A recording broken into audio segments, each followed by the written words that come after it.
Charting Toward Intimacy covers mature topics. Listener discretion is advised. Last spring, I was 14 weeks pregnant and already starting to feel that shift. The familiar moment when our usual go-to position in bed just wasn't working anymore. Today, I want to share the story of how during my third pregnancy, something actually very unexpected happened.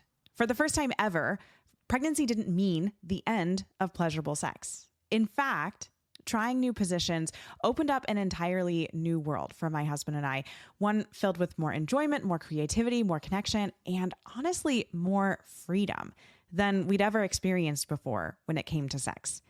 And it all started with a very simple decision to step outside our routine and try something different.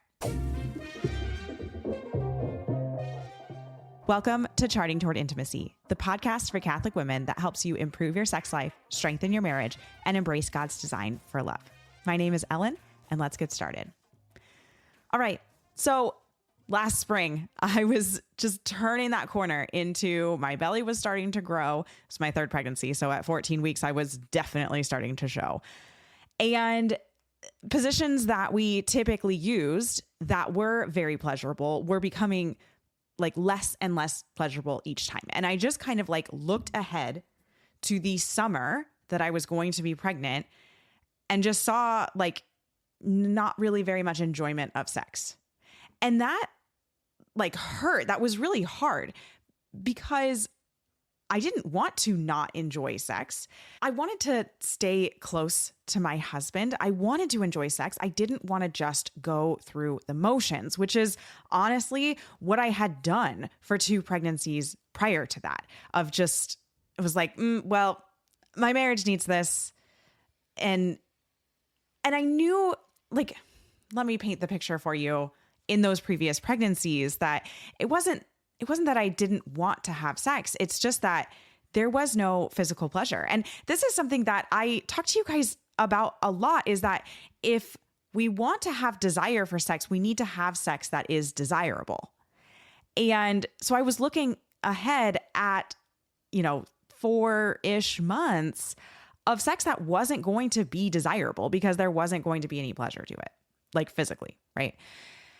And yeah, so I didn't want that to happen. And so I got out of my comfort zone a little bit and I started looking up some new positions, and we tried a bunch and a few of them worked.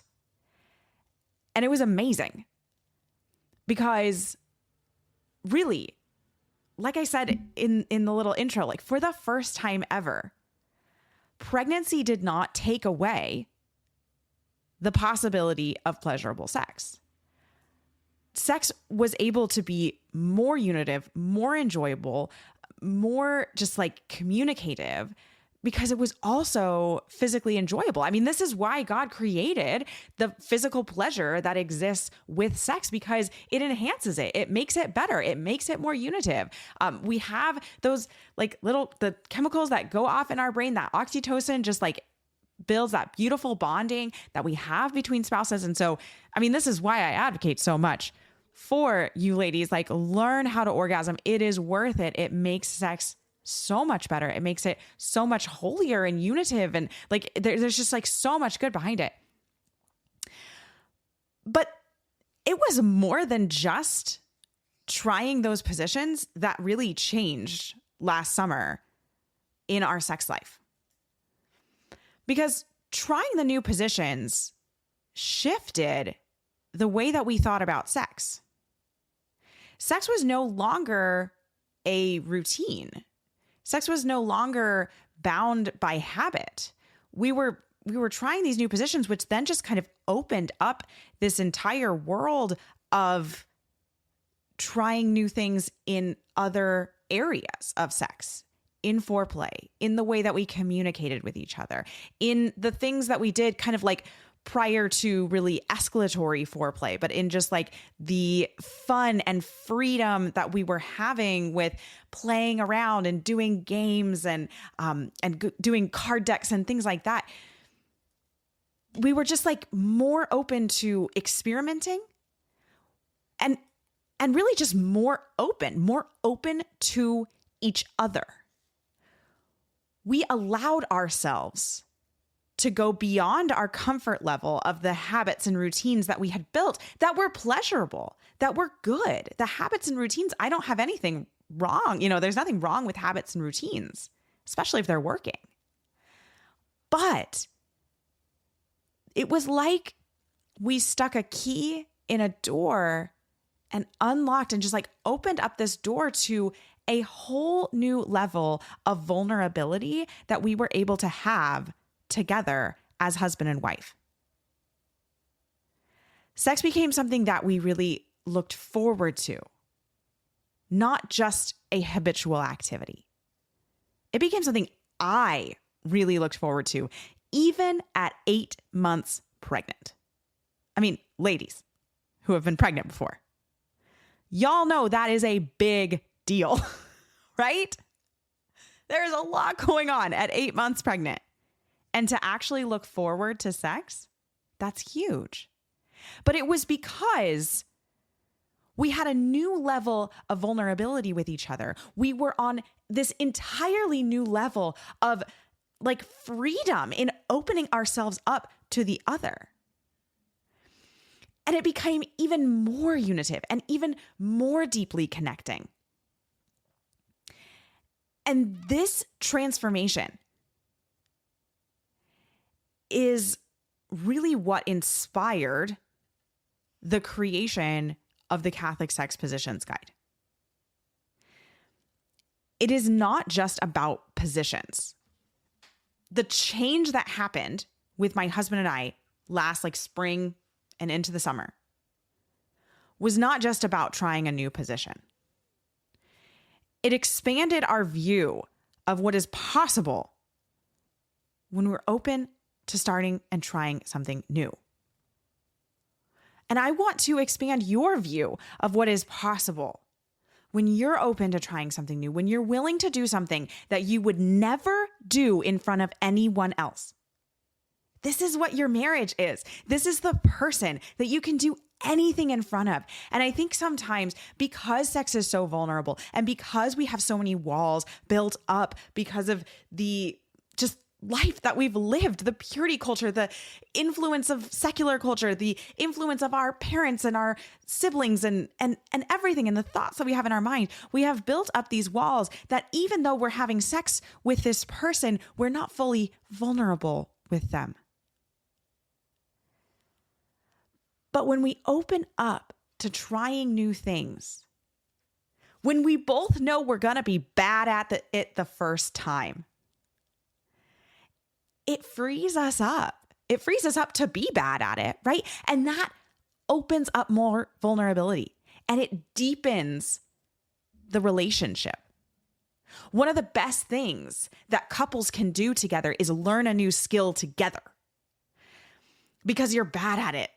And you see how the other person reacts to failing, right? And you learn how to help each other out.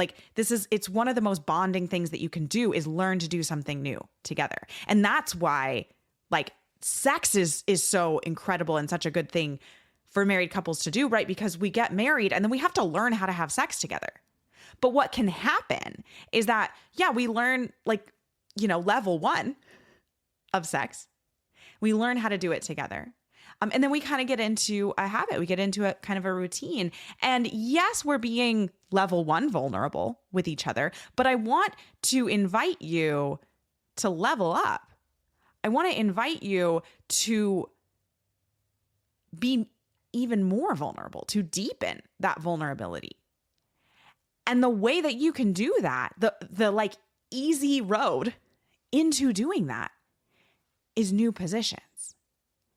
And what really surprised me was how it was just a few small changes. It was just trying a few new positions that just opened this door to so much more. It wasn't just about physical pleasure. There was so much more freedom. There was more connection. And there was a totally new rhythm to sex. And I know I am not the only one. No, for sure. I am not the only one who has faced one of those seasons where sex just starts to feel like something you get through instead of something you enjoy. pregnancy, postpartum, times when your body just feels differently, seasons of disconnection with your husband. So if that's where you are right now, or if that's where you're headed, I want you to know that it really can look different. And that is why I created the Catholic Sex Positions Guide. It is not just like a checklist or something performative to let's get through all of the positions. Yeah, there's 50 positions in there, but guys, you just need to try one. One position from there has the ability to completely 180 transform your sex life. This guide is a tool to help you rediscover sex and intimacy that's joyful, that's playful, that's holy, that actually works, that actually helps you become more vulnerable and deepen your connection with your husband. Even when your circumstances are hard or your body is changing. Because when you feel safe, when you feel free, when you feel seen in the bedroom, that's what changes your whole relationship. And it really is just that one small change that can get your foot in the door. So I want to invite you to go and check out the Catholic Sex Positions Guide. The link is in the show notes.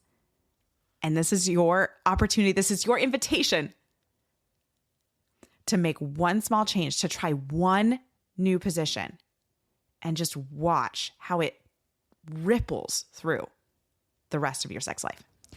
Thanks so much for listening. Let's be honest. If sex has started to feel a little routine, awkward, even disconnected, it might be time to mix things up. But as a Catholic woman, you want to do that without feeling like you've stumbled into something sketchy or worse, pornographic. That is where the Catholic Sex Position Guide comes in. It's fun, it's faithful, it's packed with tips and tricks, and it's designed to help you explore new ways to connect with your husband without ever crossing moral lines. You can grab the guide at vinesandfullbloom.com/positionsguide or check the show notes for the link.